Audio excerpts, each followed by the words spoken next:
नमस्कार, एक न्यूज़ 24 देख रहे हैं आप और मैं हूं आपके साथ सिद्धि सिंह। आपको बता दें कि इस वक्त हमारी मौजूदगी हिल सिटी घाट पे है। आज जनसुराज के द्वारा होली मिलन समारोह का आयोजन किया गया, लेकिन ये होली मिलन समारोह जो है विपक्षी पार्टियों के लिए एक चुनौती बन गया है, क्योंकि प्रशांत किशोर ने एक ऐसी बात कह दी है जो अभी सबसे ज़्यादा राजनीतिक गलियारों में हलचल हो गई। उन्होंने कहा कि जेडीयू का इस बार खाता भी नहीं खुलने देंगे। हालांकि इस बात में कितनी सच्चाई है ये तो बिहार विधानसभा चुनाव जब आएगा तभी पता चलेगा। आगे उन्होंने क्या कुछ कहा इस वीडियो में देखें। सभी लोग सभा की समाप्ति की जा रही है। सब लोगों को बहुत बहुत धन्यवाद।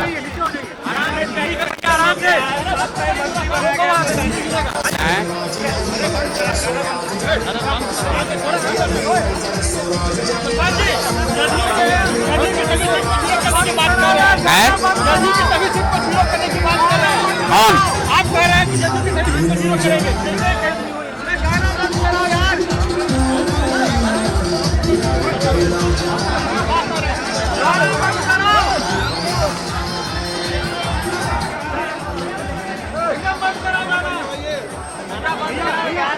एक मिनट हाँ बोलिए।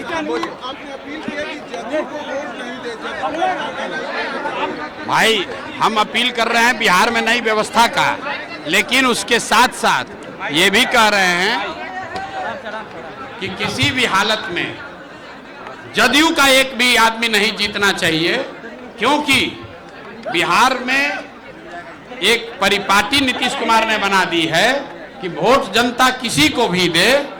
जदयू का अगर 5-10 विधायक भी जीत जाएगा तो कहीं ना कहीं गठजोड़ बनाकर फिर सत्ता में घुसने का कोशिश करेगा। इसलिए मैंने अपील की है कि जदयू का तो खाता ही नहीं खुलना चाहिए, ताकि न वो लालटेन के साथ जल सके न कमल के फूल पर बैठकर तैर सके। ऐसे भी भाजपा ने 7 नए मंत्रियों को शपथ दिलवाया गया और साथियों को पूरा सजाया गया, क्या कहेंगे? भाई भाजपा ने बनाया है तो स्वाभाविक है, भाजपा ही तो पीछे से दल सरकार चलवा रही है। सामने से नीतीश कुमार को मुखौटा रखा है।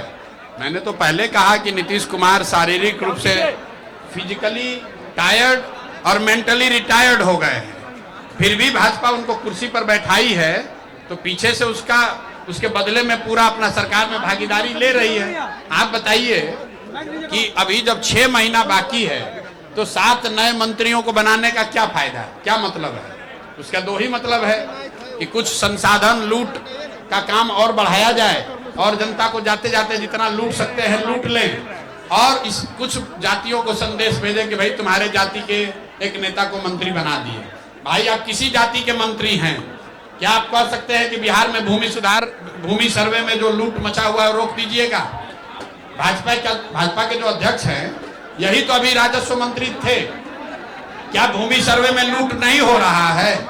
क्या कोई मंत्री ये कह सकता है कि बिहार में स्मार्ट मीटर में जो के नाम पर जो धांधली बदमाशी हो रही है रुक जाएगा?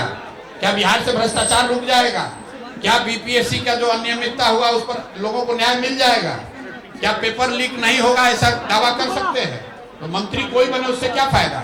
चलाएगा तो अफसर ही। निशांत कुमार ने आपको जवाब दिया है और साफ-साफ कहा है कि मेरे पिताजी बिल्कुल फिट एंड फाइन है। नहीं तो हमको क्या जवाब देना है उसमें? आप लगातार अरे हम तो सीधा अभी फिर दोहरा देते हैं कि नीतीश कुमार मानसिक तौर पर और शारीरिक तौर पर मुख्यमंत्री बने रहने के लिए स्वस्थ नहीं है।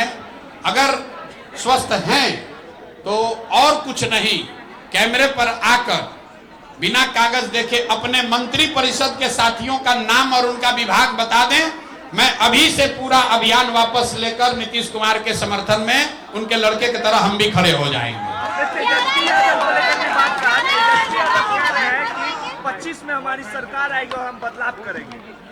भाई 25 में सरकार आएगी और बदलाव करेंगे तो पहले 15 साल तो वही थे, 2015 से लेके 2017 तक वही उप मुख्यमंत्री थे, और अभी अपने चचा के मदद से फिर उप मुख्यमंत्री बने थे। तो बदलाव तो लाए, लेकिन बदलाव अपने आर्थिक स्थिति में आया। इन 17-18 सालों में जब राजद वाले सरकार में रहे तो बदलाव लालू जी के परिवार के आमदनी में आया, उनकी आर्थिक स्थिति में आया, उनसे जुड़े हुए जो ठेकेदार हैं, बदमाश हैं, उनकी जिंदगी सुधरी। बिहार में कोई बदलाव नहीं आया।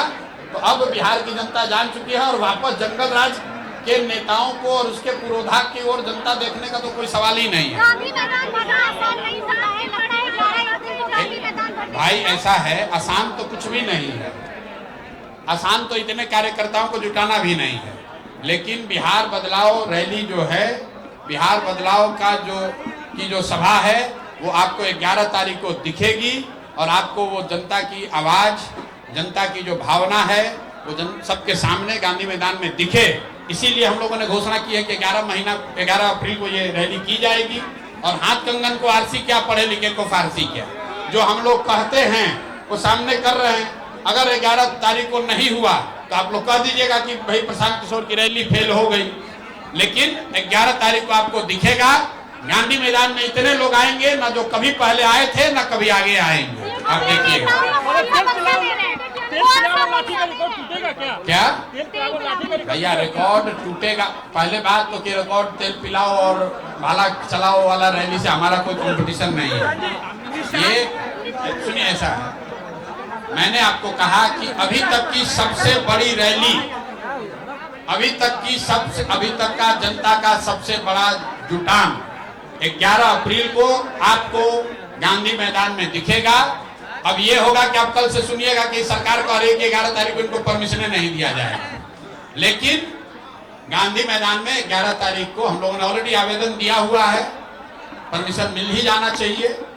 11 तारीख को आधिकारिक तौर पर मैंने घोषणा भी कर दी है और जन स्वराज की सोच की, जन स्वराज के संगठन की, जन स्वराज के संगठन से जुड़े लोगों की और सबसे बढ़कर बिहार के लोगों की बदलाव की जो चाहत है वो आपको 11 अप्रैल को गांधी मैदान में दिखेगा। होली मिलन समारोह में ही मोदी जी के बेटे की एंट्री हो रही है राजनीति में। भाई देखिए, मैंने पहले भी कहा है, जो व्यक्ति राजनीति में नहीं है, मैं स्वभावतः ऐसे व्यक्ति पर या उनके टिप्पणी पर कोई टीका टिप्पणी नहीं करना चाहता हूं। निशांत जी उनके लड़के हैं, वो राजनीति में नहीं है, इसलिए मैं उनके कथन पर कोई भी टीका टिप्पणी नहीं करूंगा। कौन सा बॉक्स दे रहे हैं अपने? तो आपने देखा कि ये बिहार विधानसभा का जो चुनाव है इसी साल में होने वाला है। जो राजनीतिक पार्टियां हैं अपनी अपनी कमर कसना शुरू कर दी हैं। ऐसे में जनसुराज भी लगातार विपक्षी पार्टियों पे प्रहार करने का काम कर रहा है और उन्होंने सबसे ज़्यादा जो प्रहार किया है वो बिहार के मुख्यमंत्री पे प्रहार किया है। उन्होंने कहा स्पष्ट तरीके से कि इस बार किसी भी तरीके से जेडीयू का खाता नहीं खुलने देंगे, चाहे वो ललटेन में जाना चाहें तो ललटेन में भी उन्हें जाने से रोक देंगे। यानी साफ तौर पे उनके बातों से झलक रहा था कि वो नीतीश कुमार को गद्दी पे हटाने के लिए तमाम कोशिशें करेंगे। अब ऐसे में देखना ही है कि चुनावी समय है और अभी थोड़ा सा वक्त है, कौन पार्टियां कितनी अपनी बहुमत साधती हैं और कितनी जनता को आकर्षित कर सकती हैं। अभी के लिए फिलहाल इतना ही, देखते रहें न्यूज़ 24।